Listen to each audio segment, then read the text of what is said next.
वंदे मातरम। कहते हैं कि कोई भी कला संस्कृति की वाहिका होती है। इसी परिप्रेक्ष्य में हम बात करेंगे आज स्थापत्य कला या वास्तुकला। स्थापत्य कला प्राचीन काल से ही हमको इसका प्रमाण मिलता है। जैसे हड़प्पा सभ्यता के मोहनजोदड़ो में आपने देखा होगा एक विशाल अन्नानागार स्नानागार मिला था, वह भी एक स्थापत्य कला का उदाहरण है। प्राचीन काल में मौर्यों के समय, गुप्तों के समय कई ऐसे प्रमाण मिले हैं। लेकिन हम मंदिर निर्माण में कौन कौन सी स्थापत्य शैलियां थी उसके बारे में आज विशेष चर्चा करेंगे। बाय मैप आप इसको समझिए, एक सटीक एग्जाम्पल भी मिलेगा आपको। तो देखिए, पहले मंदिर का निर्माण सर्वप्रथम शतपथ ब्राह्मण में मिलता है। वैसे मंदिरों की शुरुआत मौर्यों के काल में हुआ था, लेकिन आपको प्रश्न आएगा कि सर्वप्रथम मंदिर के जो अवशेष हैं किस में मिले थे, किस काल में? तो गुप्तों के काल में। गुप्त काल में मंदिरों का वर्णन मिलता है प्राचीन काल में। ये आंसर मारना है कि गुप्त काल में। चलिए, इसी में हम 3 शैलियां स्थापत्य का जो आप जानते होंगे, नागर, बेसर और दरबीर, इसमें कौन कौन से मंदिर थे, किसने बनवाया और कैसे इसको याद करेंगे, इसको देखते हैं। तो पहला देखिए, पूरा भारत है, इनको 3 भागों में हम बांटते हैं, नागर शैली, बेसर शैली और दरबीर शैली। कैसे याद रखेंगे? देखिए, बीच में बेसर 3 हम बता देते हैं, नागर, बेसर और दरबीर। इसको याद कैसे रखेंगे? नागर नॉर्थ साइड, उत्तर में नागर, बेसर बी है ना, बी बीच में, बेसर बीच में, दरबीर 2 से दरबीर दक्षिण। याद रहेगा तीनों शैली, नागर, बेसर, दरबीर। नॉर्थ हो गया, बीच हो गया और दक्षिण हो गया, तीनों याद। ऊपर में हम अंग्रेजी, इस तरह आप ट्रिक से याद रखिए। अब देखिए इसका विस्तार, नागर शैली का विस्तार कहां से कहां था? तो ये देखिए, यहाँ हिमालय क्षेत्र है, यहाँ से विंध्याचल पर्वत, विंध्य पर्वत, यहाँ तक लगभग जो है ऊपर जो है नागर शैली था, यानी नॉर्थ वाला था नागर शैली। ठीक।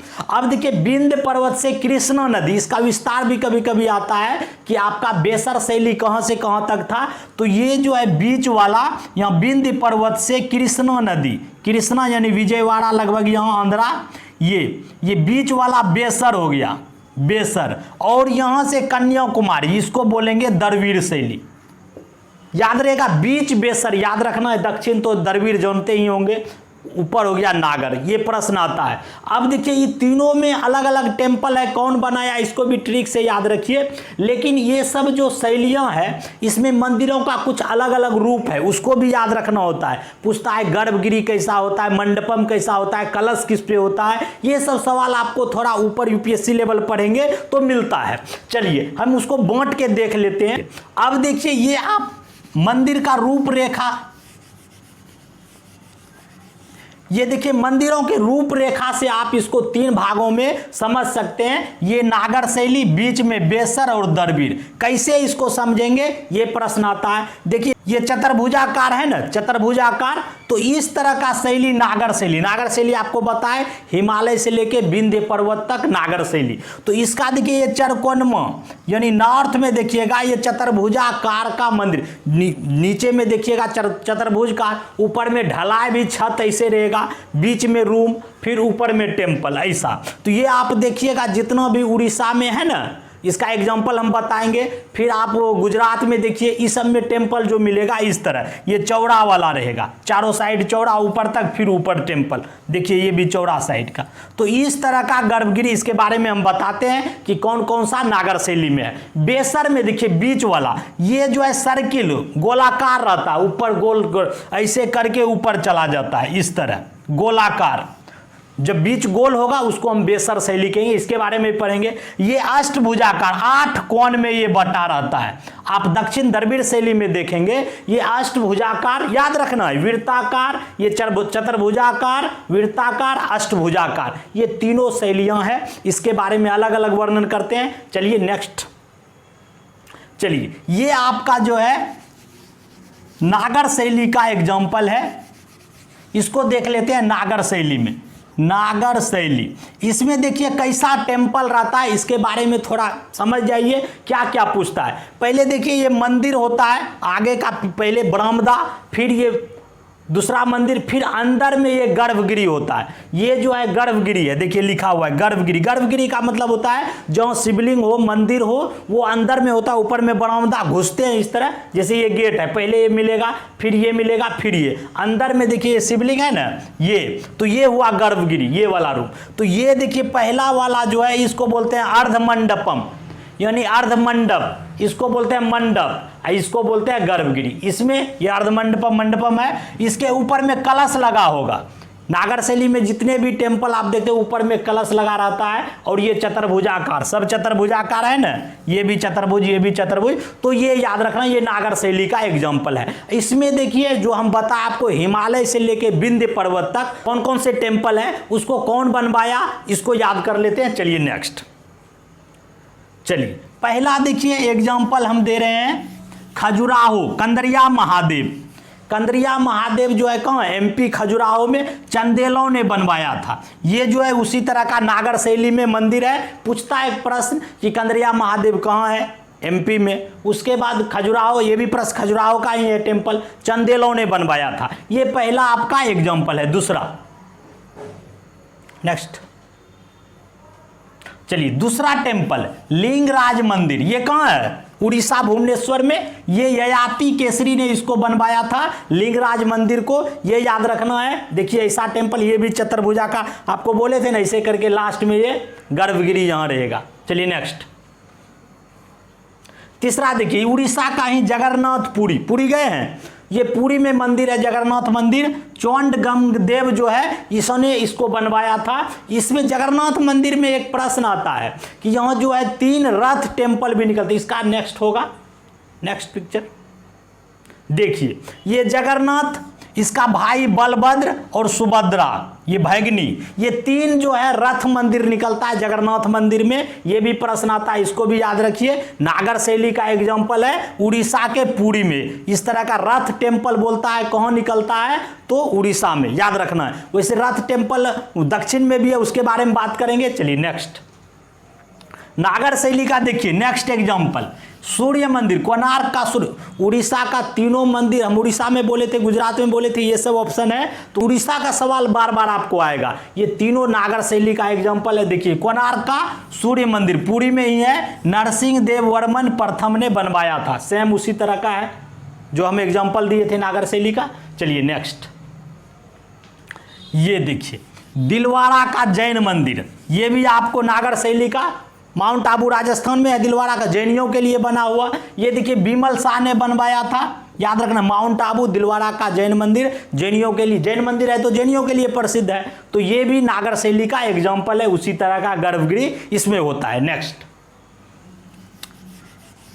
देखिए, ये बहुत एग्जाम्पल, ये सवाल बार बार आता है। सोमनाथ मंदिर याद है ना, इसको जो है गजनी ने लूटा था 1025 में सोमनाथ मंदिर को। ऐसे ही इस मंदिर का निर्माण के बारे में देखिए, सरदार वल्लभ भाई पटेल जो वर्तमान में मंदिर है उसका शिलान्यास सरदार वल्लभ भाई पटेल को जाता है। लेकिन इसका कहता है बहुत पौराणिक है कि बहुत समय से ये मंदिर बना था, लेकिन कई आक्रमण हुए, कई बार ध्वस्त हुआ और बार बार ये बनते रहे। लास्ट में सरदार वल्लभ भाई पटेल जब आजाद हुआ था भारत, तो इस मंदिर का निर्माण कराया था। सोमनाथ मंदिर कहाँ है, गुजरात में। इसको याद रखना, ये भी नागर शैली का एग्जाम्पल है। अब देखिए हम बात करेंगे बेसर शैली, बीच वाला। उस बीच वाला जो शैलियां हैं, इसमें बताए कि नागर शैली और द्रविड़ शैली का मिक्स रूप है, लेकिन उसमें मंदिर बहुत कम है, उसको देख लेते हैं।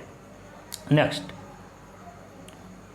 देखिए, ये जो है आपका बेसर शैली, पहला याद रखना है बेसर शैली का वृंदावन। बहुत से देखिए बेसर भी है, वृंदावन वैष्णव मंदिर, याद रखना। बहुत से बेसर, वृंदावन वैष्णव मंदिर, ये जो है आपका बेसर शैली से प्राचीन काल से ये मंदिर है, इसको याद रखना है। बेसर शैली का एग्जाम्पल है। नेक्स्ट,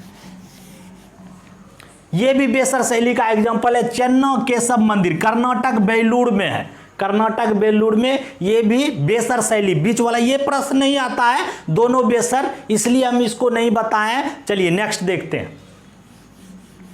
हाँ, ये देखिए, ये द्रविड़ शैली आ गई। बेसर में 2 टेम्पल याद रखिए, ये द्रविड़ शैली बहुत इंपॉर्टेंट है। द्रविड़ शैली में देखिए, ये तंजावुर में बृहदेश्वर मंदिर है, राज राजेश्वर मंदिर भी इसको बोलते हैं। ये जो है चोल शासक राजाराज प्रथम थे, राजराज प्रथम, इन्होंने इसको बनवाया था। ये आपको बताए ये 60 भुजाकार ऐसे करके देखिएगा तो बहुत बड़ा टेम्पल है दक्षिण भारत में, तंजावुर में राजराजेश्वर मंदिर द्रविड़ शैली पर बना हुआ है। ये प्रश्न आता है। चलिए नेक्स्ट, मीनाक्षी मंदिर मदुरई, ये दक्षिण द्रविड़ भारत का दूसरा टेम्पल, बहुत बड़ा टेम्पल है। मीनाक्षी मंदिर मदुरई पांड्यों ने बनवाया था, पांड्यों। प्रश्न आता है एक, मदुरई किस नदी के किनारे है? वैगई नदी के किनारे, दक्षिण भारत में। तो ये मंदिर देखिए, ये गर्भगिरी, इसका जो है बड़ा ये गोपुरम, ये देखिए चारों साइड गेट होता है, ये बड़ा बड़ा दक्षिण भारत में। ये देखिएगा उसको जो मेन गेट होता है उसको बोलते हैं गोपुरम, यानी द्वार, जो प्रवेश द्वार होता है गोपुरम बोलते हैं। ये प्रश्न पूछता है बार बार, गोपुरम याद रखना है। मीनाक्षी मंदिर मदुरई। नेक्स्ट, चलिए रामेश्वरम मंदिर तमिलनाडु, ये तो पौराणिक भी है, ऐतिहासिक भी है, जानते होंगे। ये विश्व का सबसे बड़ा गलियारा यहाँ है। देखिए ये बड़ा गेट है ना, यही गेट रहता है, इसी को गोपुरम बोलते हैं। 4 साइड 4 गेट होता है, बड़ा बड़ा, बीच में मंदिर उस तरह का। रामेश्वरम मंदिर तमिलनाडु में है। तमिलनाडु में और भी कई मंदिर है, 2-4 मंदिर, जो आपको श्रीरंगम में एक मंदिर है, श्रीरंगपट्टनम जानते हैं ना, कावेरी नदी के किनारे। तो ये प्रश्न भी आता है। तो ये दक्षिण भारत की सबसे बड़ी नदियां हैं। तो इस तरह मंदिरों के स्थापत्य कला के विकास के साथ साथ मस्जिदों का भी निर्माण हुआ कई स्थापत्य क्षेत्र में, जैसे लाल किला, जामा मस्जिद, इस सब को कौन बनवाया था? शाहजहां ने। तो उसके समय को स्थापत्य कला का स्वर्ण युग माना जाता है। तो हम अगला चर्चा करेंगे अगले चैप्टर में कि वो सब बहुत सी स्मारक और मस्जिद का निर्माण हुआ था, उसका चर्चा करेंगे, कौन बनवाया था, किसके शासनकाल में। मिलते हैं नेक्स्ट वीडियो में। कैसा लगा कमेंट जरूर कीजिए। Thank you.